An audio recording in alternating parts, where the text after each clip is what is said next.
Oui, chers compatriotes de partout dans le monde, c'est encore votre humble serviteur Dominique Kachabaga avec toujours mon programme Dominique Topics.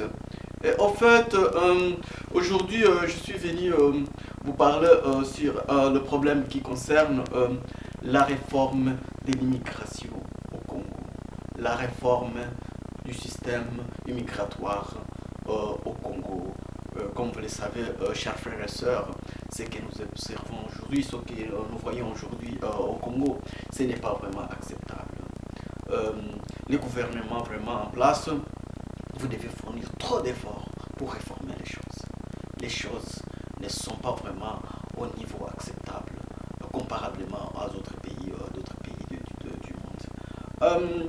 D'abord, il faut arriver au Congo, il faut visiter le Congo pour comprendre pourquoi je me suis décidé de toucher sur ce point. Je visite le Congo souvent. En comparant avec d'autres pays, là où je passe même par transit, tu trouves qu'il y a une grande différence. Nous sommes vraiment en arrière. Nous sommes en arrière, nous sommes en retard, que je ne sais pas même comment je peux décrire ça. D'abord, il faut commencer par donner de l'apprentissage aux agents de l'immigration à nos aéroports et à nos frontières. Au Congo, ce que nous voyons aujourd'hui, les agents de l'immigration ne sont pas well-trained. Ce sont des gens qui n'ont pas de training approprié pour savoir comment on contrôle le passeport. Le contrôle du passeport, ce n'est pas le boulot de n'importe qui, chers frères et sœurs. Ce n'est pas n'importe qui peut avoir l'audace de contrôler le passeport. On donne des trainings, même ici en Europe. On donne des trainings qui coûtent même 2 ans avant de te présenter, même avant de te tenir debout à l'aéroport. Ce n'est pas n'importe qui.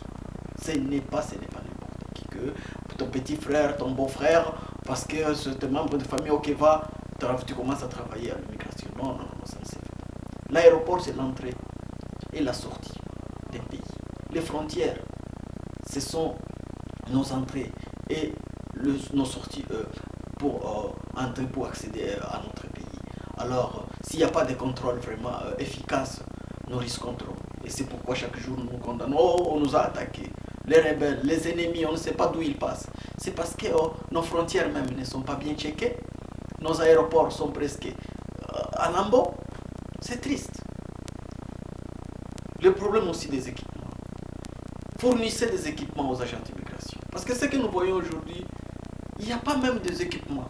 Tu passes à la frontière au Congo, il n'y a pas même un scanner pour contrôler les aéroports. Donc, les agents d'immigration continuent à utiliser le système là traditionnel. Vous prenez le passeport, vous ouvrez le page, si vous stampez, c'est tout. Ce n'est pas acceptable. Nous sommes au 21e siècle. Acheter des scanners, c'est ça. Nous sommes un grand pays. Nous pouvons afford ça. We can afford that. Achetons des scanners, donnons des scanners aux agents d'immigration pour faire leur travail. À l'aéroport, il faut qu'il y ait aussi des caméras, ce qu'on appelle ici des CCTV, pour contrôler qui entre et qui sort. L'aéroport, c'est un point vraiment très fort d'un pays. Mais c'est seul au Congo où l'aéroport, ça devient donc un laisser-aller. Ce n'est pas n'importe qui a même le droit de se présenter debout même à l'aéroport, comme je le dis. Pour avoir le boulot à l'aéroport, ici, comme un agent d'immigration, ici en Occident, demander aux gens qui habitent ici, ce n'est pas n'importe qui. On contrôle toute ta vie pour qu'on te donne le boulot de te tenir même debout à l'aéroport. C'est grave, c'est très sensitif. Donc, il faut envoyer nos jeunes agents d'immigration dans des pays pour apprendre des trainings pour comment on contrôle. Parce qu'aujourd'hui, un blanc irlandais qui parle, parce que les Irlandais parlent l'anglais, un blanc irlandais qui parle bien l'anglais, il peut se présenter aujourd'hui à Kinshasa, à l'aéroport, avec un passeport british, et il vous force de croire qu'il est british. Et je vous assure que vous allez le laisser entrer. Et vous le savez. Pour vous, le blanc ne ment pas, le blanc c'est le blanc. Comme il parle l'anglais, ok, parce que vous ne savez pas aussi comment distinguer les tonalités d'anglais. Vous croyez, ok, il parle l'anglais, il a un passeport british, donc c'est un anglais. Pourtant, c'était un irlandais. Un blanc portugais qui parle bien l'espagnol, il peut se présenter à l'aéroport de Njili à 7 heures, je vous le jure. Et se prétend comme espagnol avec un passeport espagnol. Pourtant, c'était portugais. Parce qu'il n'y a pas d'agent d'immigration pour savoir distinguer tout ça. C'est pourquoi je vous dis que ça demande des trainings. Ça fait même 2 ans de training ici en Occident. Pour qu'on te donne le boulot à l'immigration. 2 ans dont tu pars chaque matin à l'école. On t'enseigne sur comment on check les passeports, comment les pages se suivent. quelle page qui est déjà retirée, donc tout ça il faut savoir. Le passeport, combien de pages? Est-ce que comment savoir si le stamp est fake ou original? Comment savoir si quelque chose a été rectifié? Tout ça, il faut vraiment des trainings. Comment questionner les visiteurs? Parce qu'il y a un visiteur que tu peux questionner, il t'attend directement, tu trouves que ce type est menteur. On l'arrête. Mais chez nous, il n'y a pas même... comment tu peux questionner un blanc et tu es d'ailleurs complexé? Tu vois un blanc devant toi, tu es d'abord complexé. Toi, ton problème, c'est de stamper et qu'il te laisse même 10 dollars ou 50 dollars de la bière et c'est tout. Et vous laissez quelqu'un entrer au pays, piller nos diamants, violer nos femmes, faire n'importe quoi au pays et il rentre ici en Occident en rigolant que voilà les Noirs. N'importe qui pays entre. C'est ça le problème que nous souffrons aujourd'hui. Donc c'est ça, acheter des équipements, envoyer nos jeunes à l'étranger pour faire des trainings, ils reviendront au pays bien formés, bien capables de faire le boulot. Le deuxième point que j'ai voulu toucher, c'est un point vraiment très sensitif, c'est le point qui concerne la nationalité au Congo. Nous avions appris, chers frères, que le gouvernement congolais, à un moment donné, vous avez octroyé la nationalité en masse aux rwandophones, Banyamulenge, comme étant congolais aussi. Bon, on le fait même ici en Occident. On donne la nationalité aux Noirs, aux Indiens. Mais la différence est que ici en Occident, on va de donner la nationalité même à 10 personnes. Écoutez-moi s'il vous plaît le gouvernement. Le média informe d'abord le public 4 ou 6 mois avant. Pour mettre le public in touch avec what's gonna come on. Donc on informe d'ailleurs le public de savoir que non, ne vous inquiétez pas. D'ici là, on va donner quelques étrangers la nationalité parce que nous voulons les gens pour le boulot ici pour payer les taxes, pour contribuer à l'économie. Vous voyez. Donc, le média informe déjà la population est déjà prête à accepter. Et maintenant, quand le moment arrive, on octroie la nationalité, on publie ça dans des magazines, dans des journaux partout, on a donné 4000 Congolais, 4000 réfugiés, on a donné 200 Arabes. Tout ça, il faut informer d'abord le public. La nationalité, ça s'est fait, ça se donne partout au monde, mais informer d'abord le public. Mais ce que nous avions appris au Congo, que vous aviez donné la nationalité à une multitude de gens, sans même informer la population autochtone du Kivu. J'étais à Bukavu, j'étais à Goma, la population n'a jamais compris qu'est-ce qui s'était passé à Kinshasa. Ils ont vu seulement le nombre de rwandophones commencer à se multiplier. Et la population est devenue de plus en plus inquiète. D'où viennent ces gens? Donc aujourd'hui, un Munyamulenge, un rwandophone du Rwanda peut arriver à Goma et se prétendre être aussi parmi les rwandophones que vous aviez donnés. Donc c'est difficile de les distinguer. C'est pourquoi je vous en prie vraiment, cher gouvernement, ça serait mieux. J'ai voulu vraiment interpeller monsieur le président de la République lui-même pour donner la crédibilité à cette affaire. Et il fallait que, si vous pouvez vraiment descendre au Kivu, monsieur le président, vous-même, monter au podium, expliquer à la population ce qui s'était passé, parce que le message venant de vous-même va avoir vraiment une crédibilité pour la population. La population peut comprendre. Vous savez, quand vous dirigez les gens, il faut toujours être cool avec eux. Il faut leur expliquer, voilà, nous avions donné, si c'était 12 000, si c'était 20 000, si c'était 25 000 rwandophones, voilà, c'est comme ça que nous avions fait ça pour des raisons économiques, pour des raisons, vous expliquez tout ça à la population, comme ça la population va comprendre at least what's going on. Parce qu'aujourd'hui, il y a une confusion au Kivu. Et c'est ce qui provoque toutes ces guerres. Donc, il y a des Banyamulenge qui veulent s'imposer au Kivu. They want to claim Kivu as their land. They want to claim it as their, I don't know if their country of origin. They want to take it by force. Et s'il n'y a pas quelqu'un vraiment un leader pour descendre là-bas et adoucir tous ces problèmes, ça continuera toujours à se réchauffer chaque fois. Donc c'est un conseil vraiment gratuit, parce que moi, vous savez, comme je vous l'ai toujours dit ici, que tout le monde ne peut pas connaître tout. En étant au Congo, j'ai trouvé que c'est ça le problème. Tu parles à la population au Kivu, tu trouves qu'il y a un contre-cœur, mais caché, déguisé. Les gens ne comprennent pas qu'est-ce qui se passe. L'armée est étouffée par les rwandophones. Des colonels rwandophones. On ne refuse pas qu'ils ne doivent pas être militaires. Mais quand vous partez à Bukavu, vous allez croire que c'est l'armée rwandaise qui dirige le Kivu. Presque 3 parmi les 6 colonels sont rwandophones. des généraux rwandophones, des commandants-majors. Donc, la population se demande, c'est quoi? Donc, le gouvernement, il faut aussi disperser les gens. Si vous les aviez donné la nationalité, surtout dans l'armée, qu'ils acceptent aussi de faire le boulot comme les autres militaires. Aujourd'hui, un militaire du tribu Luba ne refusera jamais de venir travailler à Bukavu.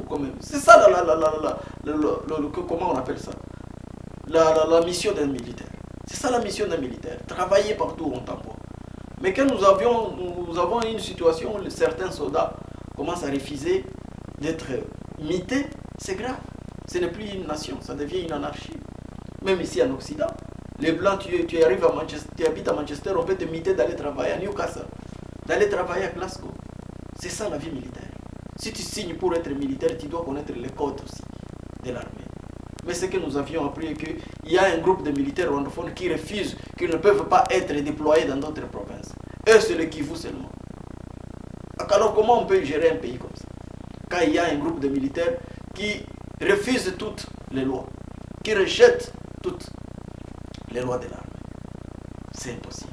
Donc, il faut vraiment régler tout ça parce que quand un groupe ethnique est étouffé dans un seul milieu, vous savez, ça peut créer aussi l'angoisse à la population autochtone. Donc il faut savoir tout régler sur ces problèmes et on peut y aller. La nationalité, c'est la vie. La vie, on est tous humains. La vie, on est tous les enfants de Dieu.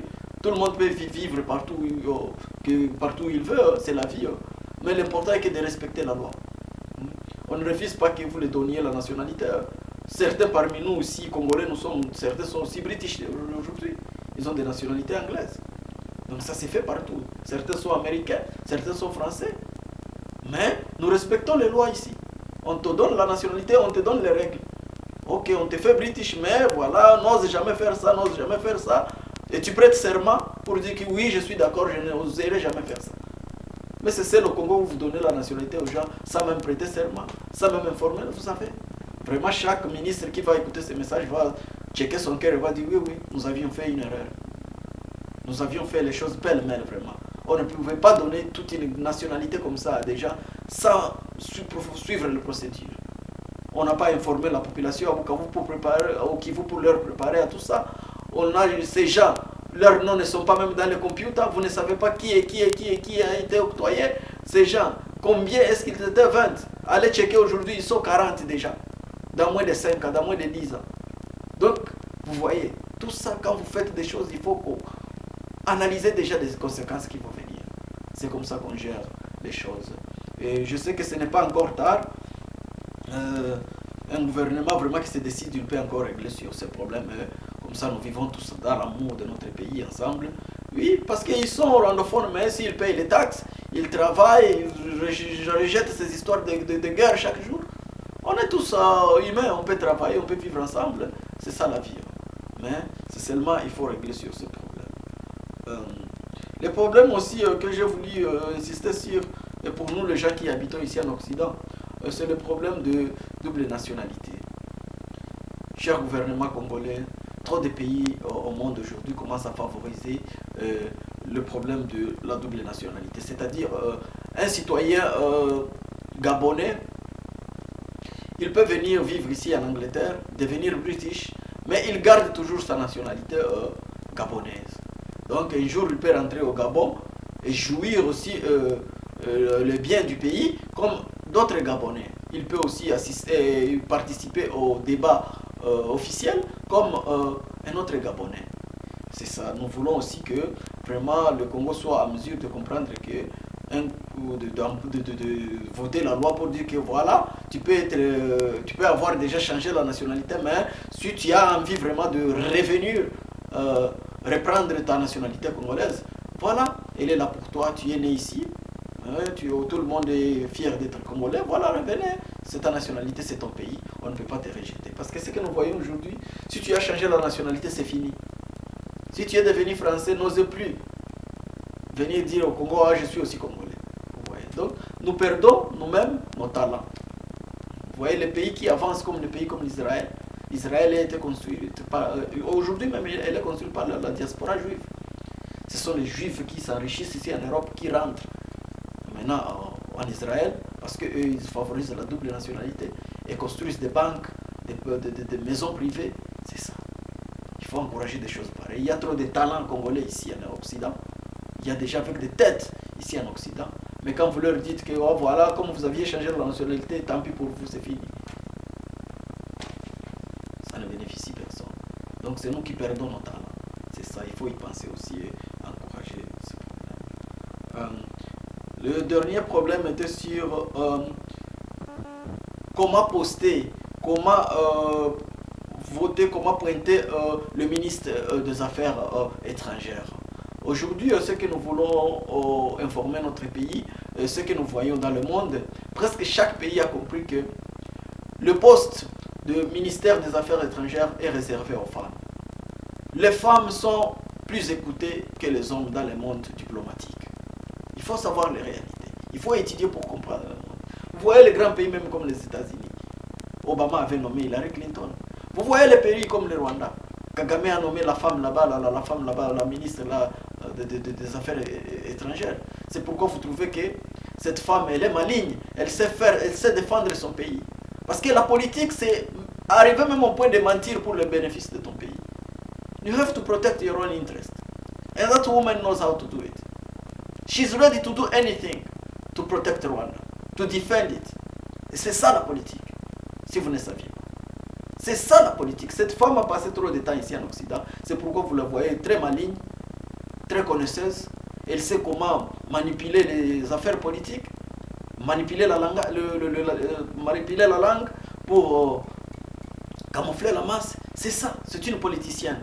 Et Kagame a compris que vraiment, cette femme, quand elle part en Occident, elle peut convaincre les Blancs que voilà, c'est le Rwanda qui a raison. Et c'est pourquoi vous voyez, quand elle part ici, quand elle vient ici en Occident, elle est plus écoutée plus que notre ministre des Affaires étrangères. Parce que les Blancs écoutent plus les femmes. C'est nous qui habitons ici, nous savons de quoi nous parlons. Même les affaires sociales ici.